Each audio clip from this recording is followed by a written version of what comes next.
नमस्कार मित्रों, आप सभी का ओम डिजिटल स्टडी के इस ऑनलाइन लर्निंग प्लेटफॉर्म पर बहुत बहुत स्वागत, अभिनंदन।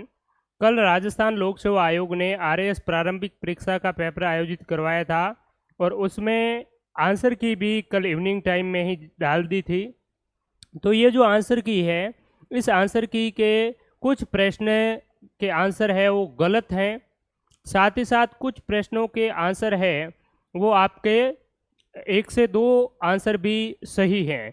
ठीक है, तो ऐसे कौन से प्रश्न हैं जो आपत्ति योग्य हैं, जिस पर आप आपत्ति लगा सकते हैं। और बाकायदा प्रेस नोट में आरपीएससी ने बताया है कि आप 2 से 4 अक्टूबर के मध्य स्टैंडर्ड ऑथेंटिक प्रूफ के साथ में आपत्ति दर्ज करवा सकते हैं।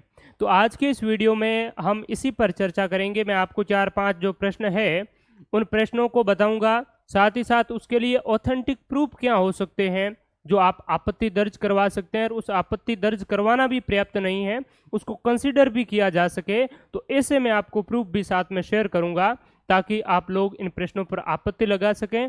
और ये जो प्रूफ है आपको ओम डिजिटल स्टडी टेलीग्राम चैनल पर भी पीडीएफ के रूप में मिल जाएंगे। ठीक है, तो उसके बाद में वहाँ से आप डाउनलोड करके उनको है वो अटैच कर सकते हैं पीडीएफ के रूप में, और आप प्रूफ के रूप में है वो उसको लगा सकते हैं। तो चलिए, कौन से प्रश्न है वो जिस पर आप आपत्ति है वो लगा सकते हैं, उनको हम देखने का प्रयास करते हैं। तो स्टार्टिंग के लगभग प्रश्न 18, 15, 16 तक सही हैं सारे। पूर्व पश्चिम कॉरिडोर सिलचर से पोरबंदर को जोड़ता है, गलत युग में सतुर इसमें मध्य अरावली, ये गलत हो जाएगा। सतुर आपका अरावली का है ही नहीं, हाड़ौती का है। ठीक है, इसके अलावा मानसूनी वर्षा अवरोही क्रम में धौलपुर, राजसमंद और जालोर, ये पूरी तरह से हमारा सही है। ठीक है, बाकी त्रिवेणी संगम इत्यादि, तो ये सारे वैसे 150 प्रश्न हैं, हम सारों का डिस्कस नहीं करेंगे। केवल वही प्रश्न मैंने चुने हैं जो आपके ज़्यादातर मुझे कमेंट व्यक्तिगत रूप से भी देखने को मिले। ठीक है, और मुझे भी लगा कि यह प्रश्न निश्चित रूप से आपके क्या है, इसके आंसर चेंज हो सकते हैं या फिर डिलीट हो सकता है। तो देखिए, एक जो इसमें 19 क्वेश्चंस है, अविश्वास प्रस्ताव के संबंध में कौन सा कथन सही नहीं है।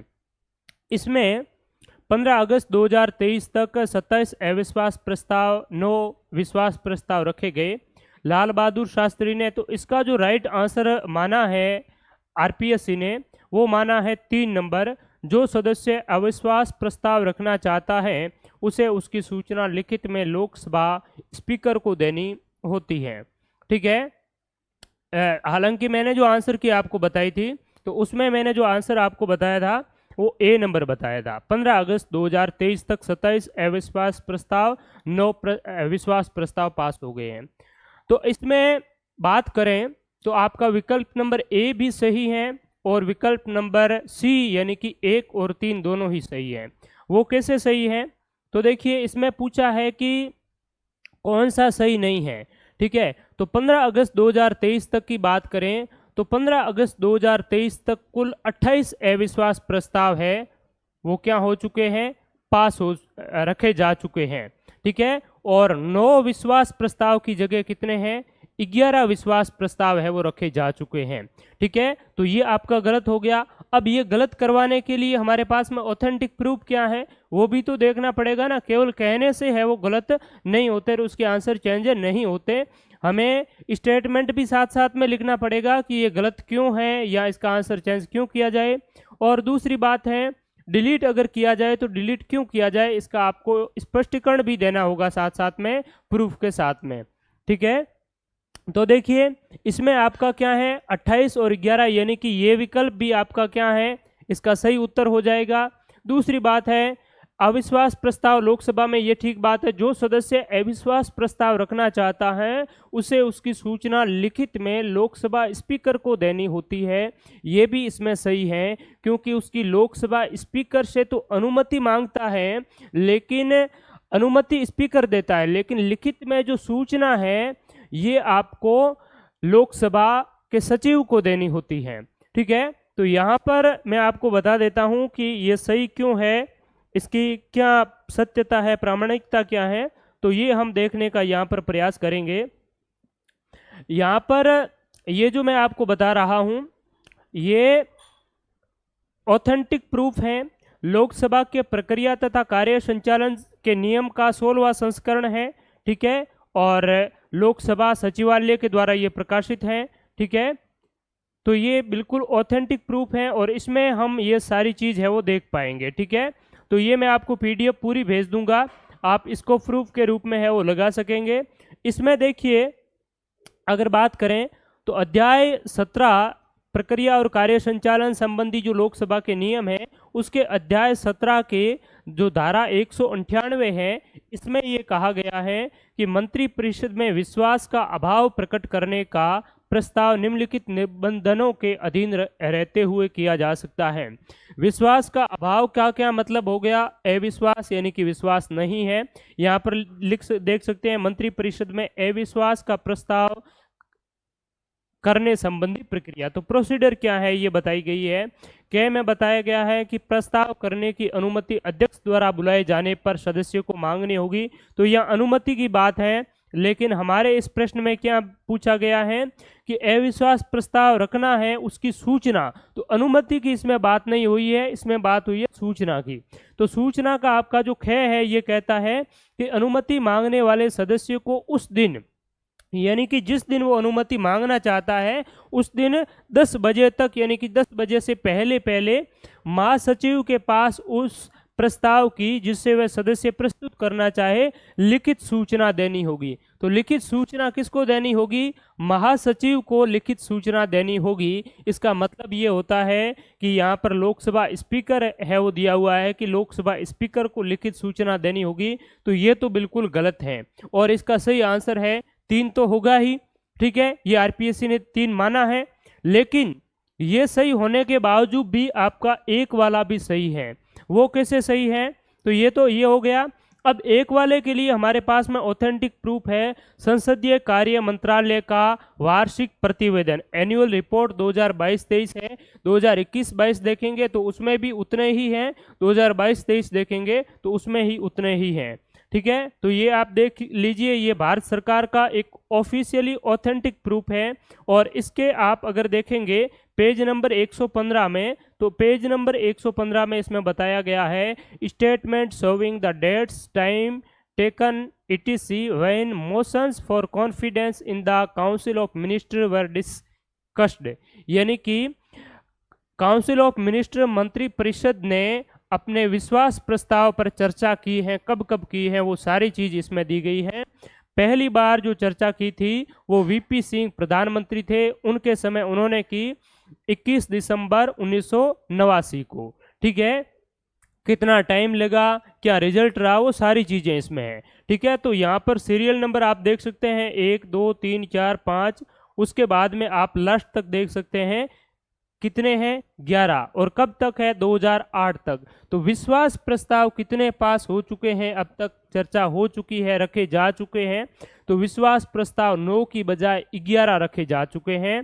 इसीलिए हमारा 1 नंबर वाला विकल्प भी क्या होगा? सही आंसर होगा। ठीक है, तो 2008 तक है। यहाँ अगर डेट की बात करें तो इन्होंने 15 अगस्त 2023 तक पूछे हैं, तो ये आपके 2008 जुलाई 2008 तक 11 विश्वास प्रस्ताव आपका मंत्रिपरिषद के लिए मंत्रिपरिषद ने है वो अपने चर्चा है वो की है, रखे जा चुके हैं। तो 11 इसमें आपका है राइट आंसर है। इसके साथ साथ में जो अविश्वास प्रस्ताव है, इस संबंध में लोकसभा की वेबसाइट पर अभी नई वेबसाइट जो बनाई जा रही है उसका अपग्रेडेशन हो रहा है, तो उन्होंने अभी चीज हटा रखी है विश्वास प्रस्ताव अविश्वास प्रस्ताव। वैसे उसकी वेबसाइट पर हमें मिल जाते हैं, लेकिन अभी उनकी वेबसाइट पर नहीं है। तो विश्वास प्रस्ताव 1 भी आप रखेंगे ना तो भी वो पर्याप्त प्रूफ है, लेकिन आप अविश्वास प्रस्ताव को भी 27 से 28 अगर रखना चाहें तो कुछ न्यूज आपकी रिपोर्ट्स हैं, जैसे इनके दैनिक जागरण है, द हिंदू है, इनकी आप पेपर्स है, उनकी भी प्रूफ है वो डाल सकते हैं इसके साथ में, ताकि आपका क्या है और भी ज़्यादा मजबूत हो सके प्रूफ।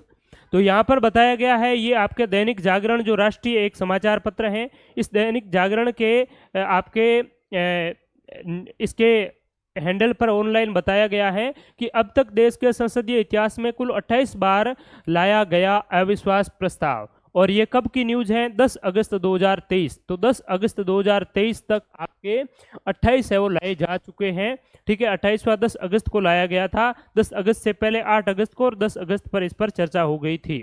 ठीक है, तो ये इन्होंने सारी इसमें डिटेल दी गई है कि 1 से लगा करके 27 जुलाई 2018 तक तो 27 हो चुके थे, और आपका 15 अगस्त 2023 से पहले पहले 28 भी आपके रखे जा चुके हैं।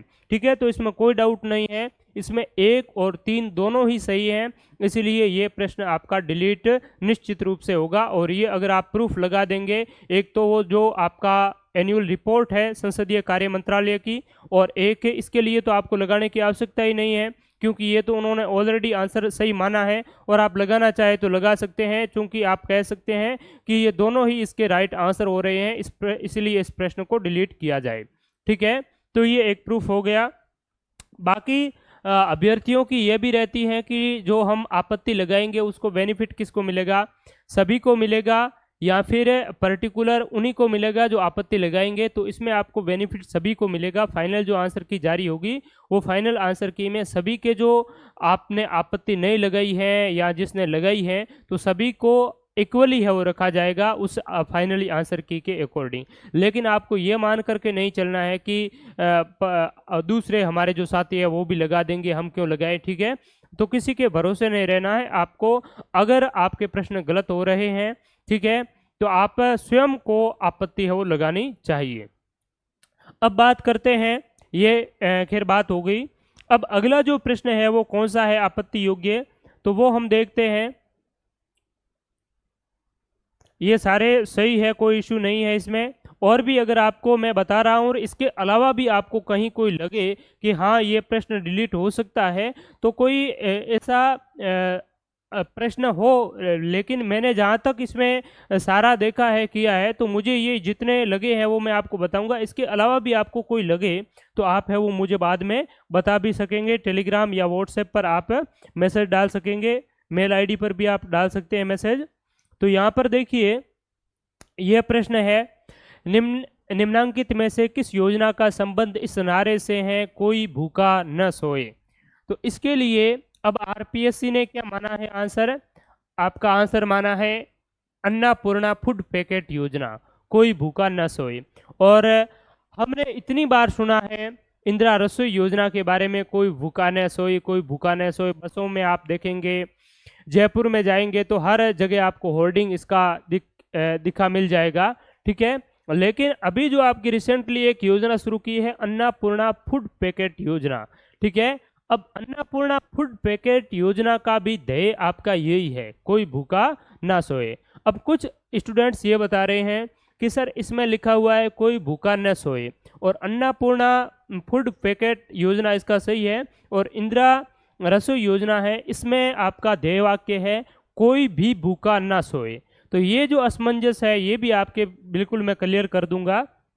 यहाँ पर देखिए आप, ये राजस्थान सरकार का सूचना और जनसंपर्क विभाग का एक वेबसाइट की से लिया गया है, और इस वेबसाइट से आप देख सकते हैं यहाँ पर ये मुख्यमंत्री जी यहाँ पर ये फूड पैकेट दे रहे हैं, सरकार का हाथ गरीब के साथ नीचे लिखा हुआ है। और वैसे इस फूड पैकेट पर देखेंगे तो आपको कहीं पर भी कोई भूखा न सोए का टैगलाइन आपको नहीं दिखेगा। ठीक है, लेकिन यहाँ पर इन्होंने जब शुभारंभ किया, ठीक है, तो इसमें नीचे यहाँ पर लिखा हुआ है कि यह होगा निःशुल्क अन्नपूर्णा फूड पैकेट में, और इसमें इन्होंने बताया है कि प्रदेश में कोई भूखा न सोए के संकल्प को साकार करने की दिशा में पोस मशीन के माध्यम से विस्तृत किए जाने वाले इस अन्नपूर्णा फूड पैकेट में 1-1 किलो चना इत्यादि ये चीज़ें है वो इंक्लूड होगी। ठीक है, तो इसमें क्या लिखा हुआ है, कोई भूखा न सोए। ठीक है, तो ये बात है आपकी किसकी, निःशुल्क अन्नपूर्णा जो फूड पैकेट है इसकी, और आंसर भी यही माना है। लेकिन अगर बात करें इंदिरा रसोई योजना की, तो रसोई योजना पर भी हम देख लेते हैं क्या लिखा हुआ है। ये आपकी इंदिरा रसोई योजना का 18 सितंबर 2022 का सूचना और जनसंपर्क विभाग की एक प्रेस विज्ञप्ति है, और इस प्रेस विज्ञप्ति में मुख्यमंत्री जी यहाँ पर आपको दिख रहे होंगे। ठीक है, सीपी जोशी जी और भी है डोटासरा इत्यादि। तो यहाँ पर आप देख सकते हैं पीछे होर्डिंग लगा हुआ है, इसमें क्या नाम लिखा हुआ है, कोई भूखा ना सोए। तो कोई भूखा ना सोए, और इसमें भी क्या है, कोई भूखा न सोए। तो बात तो वो की वो है, ठीक है, भी इसमें भी नहीं लगा है, ये रसोई योजना की बात है, ठीक है। तो मेनली जो आपकी टैगलाइन है ये इंदिरा रसोई योजना की है, तो इसलिए आपका ये जो प्रश्न है इसमें आपका इंदिरा रसोई योजना, अन्नपूर्णा फूड पैकेट, दोनों ही इसमें सही आंसर हो रहे हैं। और फाइनली आपको इस प्रश्न को आरपीएससी को डिलीट करना पड़ेगा, डिलीट नहीं करेंगे तो फिर आप लोग है वो कोर्ट भी जा सकते हैं, इसमें कोई दो राय नहीं है। फाइनली इनको डिलीट करना ही पड़ेगा, क्योंकि इसमें अगर मेन बात मुद्दा ये है कि अधिकतर जो तैयारी करने वाले अभ्यर्थी थे उन्होंने लगभग आपका इंदिरा रसोई को ही चुना है, क्योंकि ये पहले ईओआरओ में भी सवाल पूछा गया था, ठीक है। तो उसी में भी यही था, उस समय ये योजना है वो थी नहीं, संचालित आई नहीं थी, ठीक है। तो मेनली सबसे ज़्यादा चर्चा का जो विषय रही है वो इंदिरा रसोई योजना रही है। इसके अलावा भी और भी अगर आप देखना चाहे, इसके लिए ऑथेंटिक प्रूफ है वो क्या हो सकते हैं, तो यहाँ पर इन्होंने देखिए ये प्रचार प्रसार कर रहे हैं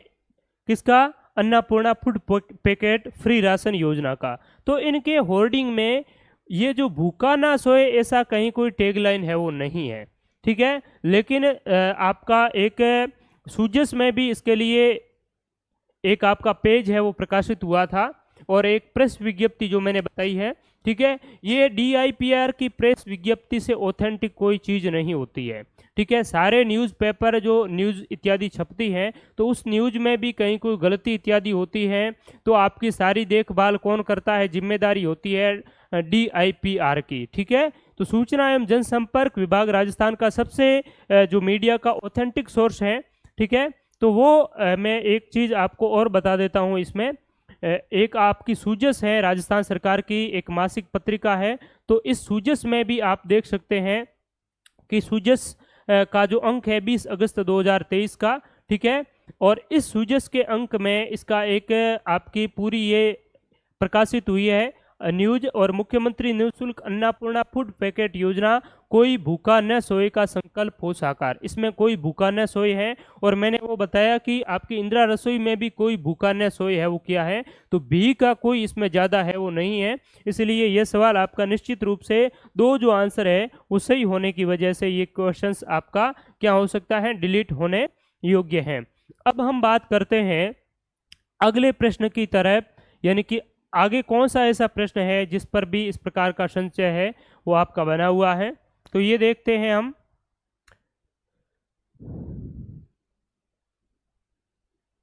आपको अगर ये चीज़ें क्लियर नहीं दिखे तो वीडियो की क्वालिटी थोड़ी सी आप बढ़ा लीजिए, क्योंकि हम दो मल्टीपल स्लाइड्स को साथ साथ में है लेकर चल रहे हैं, तो इसमें थोड़ा सा आपको क्वालिटी में है थोड़ी सी आपको मिसमैच हो सकती है, इसलिए आप थोड़ी सी वीडियो की क्वालिटी है वो बढ़ा करके वो देख सकते हैं। बाकी मैंने अब जूम भी कर दिया है।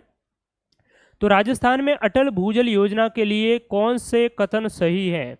अटल भूजल योजना भारत सरकार की वित्तीय सहायता से राजस्थान सरकार द्वारा चलाई जा रही है। इस योजना का फोकस भूजल प्रबंधन में सुधार करना और इसके गिरते स्तर को रोकना है। तो इसमें आरपीएससी ने केवल बी माना है, लेकिन इसमें अगर बात करें अटल भूजल योजना के बारे में, तो अटल भूजल योजना के संबंध में आपका वित्तीय जो सहयोग की बात करें तो ये वित्तीय सहयोग भारत सरकार और साथ साथ में वर्ल्ड बैंक भी 50-50, भारत सरकार 50% विश्व बैंक भी दे रही है। तो यहाँ पर अगर दोनों लिखता कि अटल भूजल योजना विश्व बैंक और भारत सरकार के सहयोग से क्रियान्वित की जा रही है, वित्तीय सहयोग दिया जा रहा है, राजस्थान में भी क्रियान्वित की जा रही है, तो ये आपका दोनों सही हो जाता। लेकिन यहाँ पर भारत सरकार है वो लिखा हुआ है, तो अगर 50% भारत सरकार का योगदान है तो इसमें हम कह सकते हैं भाई वित्तीय सहयोग तो भारत सरकार का ही मिल रहा है, ठीक है। तो ये तो आप बिल्कुल इसको नकार तो सकते नहीं है, ठीक है। तो इसके लिए क्या प्रूफ है वो मैं आपको बता देता हूँ। राजस्थान सरकार की आर्थिक समीक्षा 2022-23 है, इसका अध्याय 2 कृषि और संबंध जो क्षेत्र दिया गया है, और इसमें आपकी अटल भूजल योजना का यहाँ पर आप जिक्र देख सकते हैं। पेज नंबर मैं आपको बता देता हूँ, पेज नंबर इसका है 39, ठीक है।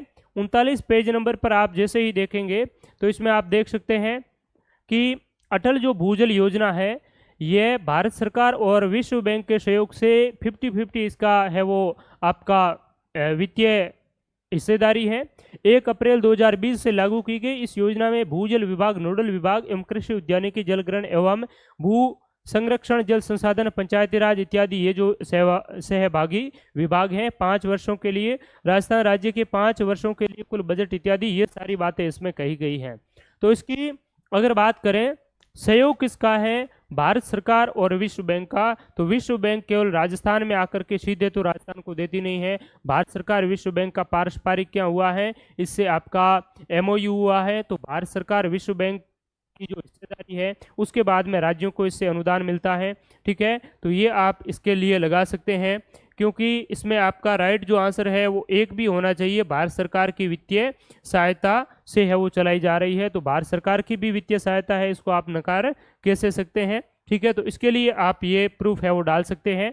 दूसरी बात है आगे कुछ अभ्यर्थियों के ये जो सवाल सही है वो ये भी कह सकते हैं कि ये आपका इसका 2 जो RPSC ने माना है वो बिल्कुल सही है।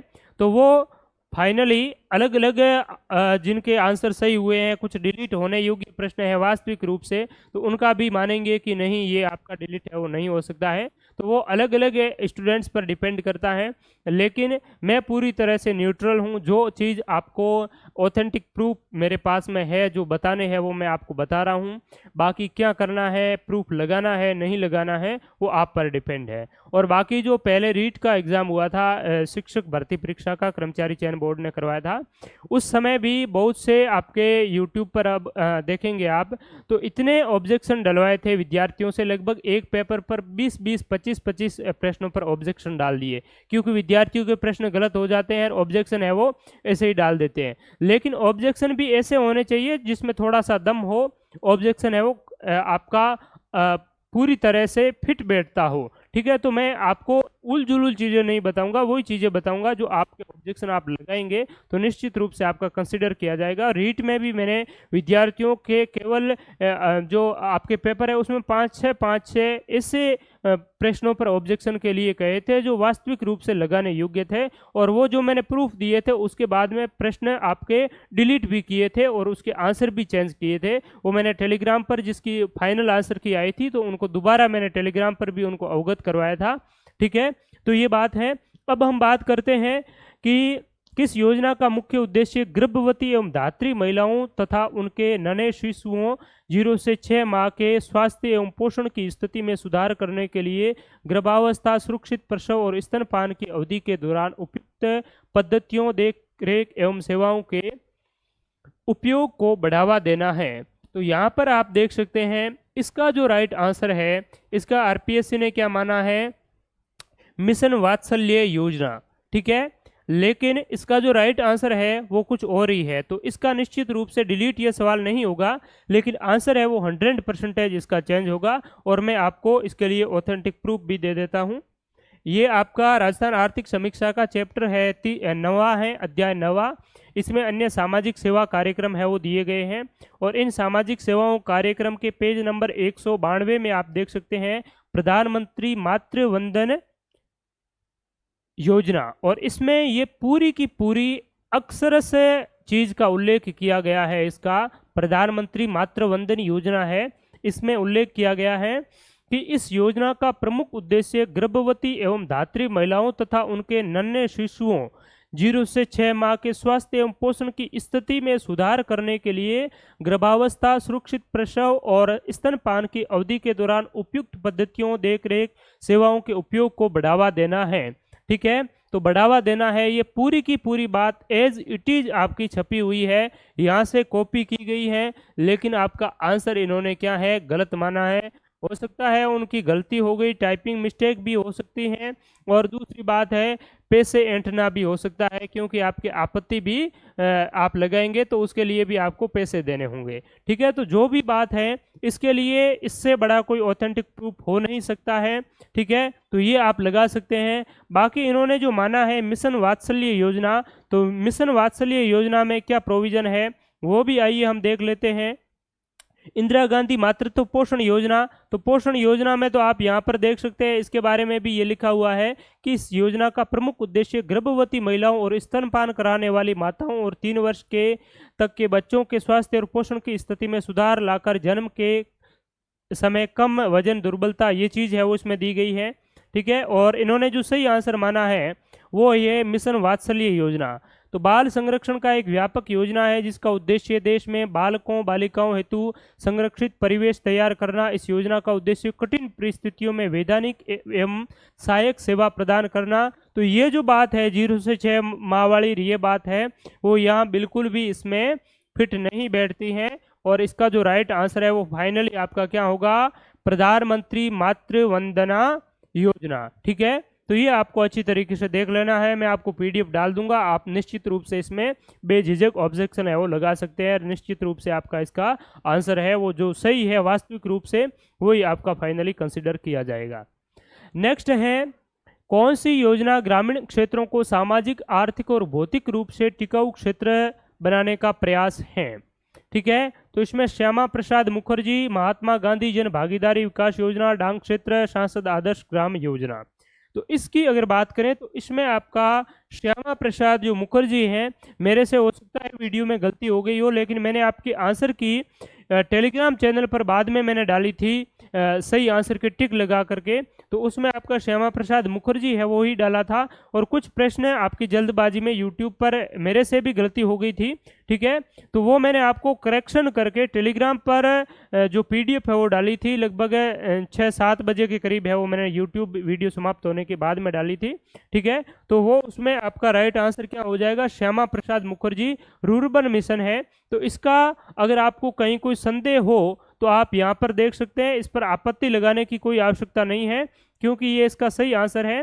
ये आप आर्थिक समीक्षा में इसका देख सकते हैं, श्यामा प्रसाद मुखर्जी रूरबन जो मिशन है, श्यामा प्रसाद मुखर्जी रूरबन मिशन हमारे ग्रामीण क्षेत्रों को सामाजिक, आर्थिक एवं भौतिक रूप से स्थायी क्षेत्र बनाने का प्रयास है। तो इसमें क्या दिया हुआ है, ग्रामीण क्षेत्रों को सामाजिक, आर्थिक और भौतिक रूप से टिकाऊ क्षेत्र बनाने का प्रयास है। तो ये आपका टिकाऊ हो या स्थायी हो बात तो एक ही है। ठीक है, तो ये आपका पूरी तरह से क्या है, इसका राइट आंसर है। आगे हम देखते हैं और कौन सा प्रश्न है ऐसा जो कि आपका आपत्ति योग्य है या फिर आपको फिर उस पर कुछ असमंजस की स्थिति है। तो मैं आपको मैथ्स और रीडिंग के सवाल है यहाँ पर नहीं लूँगा, वो आप मैथ्स और रीडिंग के ही टीचर से उनके बारे में है वो डिस्कस करें। बाकी जीके के जितने भी सवाल है करंट अफेयर्स के हैं तो उनको हम यहाँ पर देखने का प्रयास करेंगे। यहाँ पर एक सवाल ये भी है, अरब यात्री सुलेमान को किस प्रतिहार राजा के शासनकाल में भारत की यात्रा की। ठीक है, नागभट्ट द्वितीय, नागभट्ट प्रथम, वत्सराज और भोज प्रथम। तो आरपीएससी ने इसका जो आंसर है वो अलग माना है, लेकिन इसका अगर वास्तविक रूप से बात करें तो मिहिर भोज या भोज प्रथम इसका जो राइट आंसर है, जो कि किसके शासनकाल में आया था, प्रतिहार जो अरब यात्री सुलेमान के शासनकाल में आया था। ठीक है, तो सुलेमान किसके शासनकाल में आया था, भोज प्रथम। इसके लिए अगर आप ऑथेंटिक सोर्स चाहते हैं तो मेरे पास में एट प्रेजेंट हिस्ट्री की कोई ऑथेंटिक, मेरे पास में इंडियन हिस्ट्री की कोई किताब है नहीं, इसलिए मैं यहाँ पर इसका जो आपको ऑथेंटिक प्रूफ है वो नहीं दे सकता। लेकिन आप किसी भी हिस्ट्री की जो बुक है वो आप कोई भी हिस्ट्री की ऑथेंटिक बुक जो यूनिवर्सिटी में इत्यादि पढ़ाई जाती हैं या फिर आपके कोई हिस्ट्री के जो टीचर हैं उनसे भी आप कंसिडर करेंगे तो वो इसका आंसर है वो आपको ऑथेंटिकली दे देंगे। लगभग आपको हर जगह इसका प्रूफ है वो मिल जाएंगे, तो इसमें भी आप दे सकते हैं, डाल सकते हैं। दूसरी बात है, एक आपका झाड़ोल, कुराड़ा और साबणिया में क्या समानता है। तो झाड़ोल, कुराड़ा और साबणिया की बात करें तो इसके लिए आपकी ऑथेंटिक बुक है ये राजस्थान माध्यमिक शिक्षा बोर्ड की है। ठीक है, और इसके लिए यहाँ पर जो आंसर इसका राइट आंसर माना है वो क्या है कि इन्होंने माना है ताम्र उपकरणों के भंडार, और एक इसमें दिया गया है ताम्र पाषाणिक संस्कृति के केंद्र, तो पुरापाषाण युग के केंद्र और एक लघु पाषाण काल। तो इसमें पुरापाषाण और लघु पाषाण काल तो ये बिल्कुल है नहीं। ठीक है, इसका जो आंसर है वो आरपीएससी ने क्या माना है, इसका जो राइट आंसर माना है वो माना है आपका ताम्र उपकरणों के भंडार माना है। लेकिन झाड़ोल, कुराड़ा, साबणिया इन सभ्यताओं की बात करें तो ताम्र पाषाणिक जो ताम्र उपकरण तो यहाँ पर हैं, लेकिन ताम्र पाषाणिक संस्कृति के भी ये केंद्र हैं। ठीक है, मैंने आपको जो बताया था वो ताम्र पाषाणिक संस्कृति के केंद्र बताया था, और ये सही भी है। कैसे है? ये जो आपकी बुक है राजस्थान इतिहास की माध्यमिक शिक्षा बोर्ड की, ठीक है, तो इस बुक में आप देख सकते हैं यहाँ पर दिया गया है राजस्थान में धातु काल, ठीक है, और धातु काल में यहाँ पर आप देख सकेंगे ये सारे नाम दिए हुए हैं। ताम्र पाषाण, ताम्र एवं ताम्र कांस्य काल, धातु काल के अंतर्गत राजस्थान के भी अनेक स्थानों से ताम्र पाषाण एवं ताम्र काल के अवशेष मिले हैं, जो तत्कालीन युग में राजस्थान के मानव के सांस्कृतिक विकास पर पर्याप्त प्रकाश डालते हैं। राजस्थान की ताम्रकालीन संस्कृति के प्राचीन स्थलों में, तो इसका क्या मतलब होता है कि राजस्थान की ताम्रकालिक संस्कृति के प्राचीन स्थल, यानी कि ये जो प्राचीन स्थल है कौन से है? ताम्रकालिक। तो ताम्रकालिक, ताम्रपाषाण कालिक, ये सारे यही है आपके ताम्रपाषाण कालिक कहे या ताम्रकालिक कहे। तो इसमें जो नाम आपका दिया गया है जाडोल है, तो ये जाडोल और आहड़ उदयपुर, तो आहड़ हम ताम्रपाषाणिक भी पढ़ते हैं और ताम्रकालीन भी पढ़ते हैं, तो बिल्कुल यहाँ पर ये इसका है वो राइट आंसर है। इसके अलावा कुराड़ा नागौर इसमें दिया गया है, स्पष्ट रूप से है। और आपका साबणिया दिया गया है, साबणिया व पुंगल बीकानेर में, तो ये आपके यहाँ पर स्थल दिया हुआ है, तो स्थल और केंद्र एक ही बात है, ठीक है। तो ताम्र पाषाणिक जो संस्कृति के प्राचीन केंद्र है, ताम्र पाषाणिक संस्कृति के केंद्र, तो ये भी सही है इसमें। और ताम्र उपकरणों के जो भंडार है, तो ताम्र पाषाणिक केंद्र हम इसीलिए कहेंगे क्योंकि वहाँ पर ताम्र उपकरणों के भंडार मिले हैं, ठीक है। तो इसमें दोनों ही बातें आपकी सही हैं, इसीलिए या तो ये जो आपके ऐसे विकल्प देने नहीं चाहिए, और देने हैं तो अब इसको आपका डिलीट करना पड़ेगा। इसके लिए आप ये ऑथेंटिक प्रूफ है इसके साथ में अटैच कर सकते हैं, ठीक है। तो यही जो सवाल थे जिसके आपको आंसर है वो आरपीएससी को चेंज करना पड़ेगा, कुछ सवालों को डिलीट करना पड़ेगा, ठीक है। बाकी मुझे नहीं लगे कि ऐसे कुछ प्रश्न और भी हो। चित्रकार मोहम्मद शाह जयपुर के दरबार के कवि थे, ठीक है। तो सवाई जय सिंह के मोहम्मद शाह साहिब राम थे।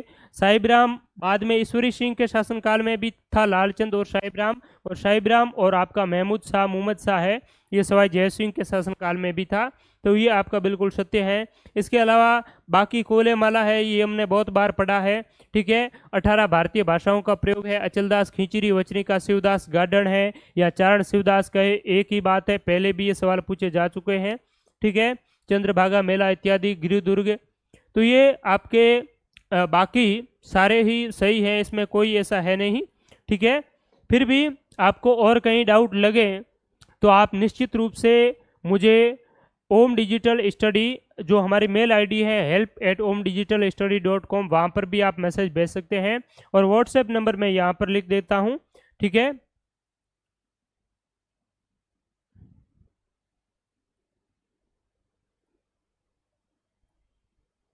इन व्हाट्सएप नंबर पर भी आपकी जो भी आपकी क्वेरी है वो आप है वो डाल सकते हैं, ठीक है।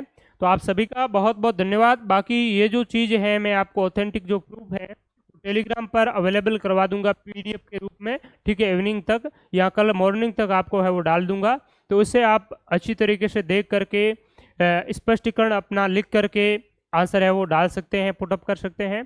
तो thank you so much all of you, बहुत बहुत धन्यवाद आपका। और दूसरी बात, हमने टेस्ट सीरीज भी आरएस प्रारंभिक परीक्षा के लिए आपको अवेलेबल करवाई थी, तो उस टेस्ट सीरीज से भी आपको हूबहू सवाल मिले हैं जो हमने लास्ट फुल टेस्ट अवेलेबल करवाए थे आपको। उन फुल टेस्ट में आप देखेंगे तो 30 से 35 प्रश्न है वो जीके के मैं बात कर रहा हूँ, रीजनिंग मैथ्स की नहीं। रीजनिंग मैथ्स भी उसमें इंक्लूड थी, लेकिन रीजनिंग मैथ्स के आपके पैटर्न फॉलो हो सकता है, लेकिन क्वेश्चन फॉलो हो ये बिल्कुल भी हम नहीं कह सकते, ठीक है।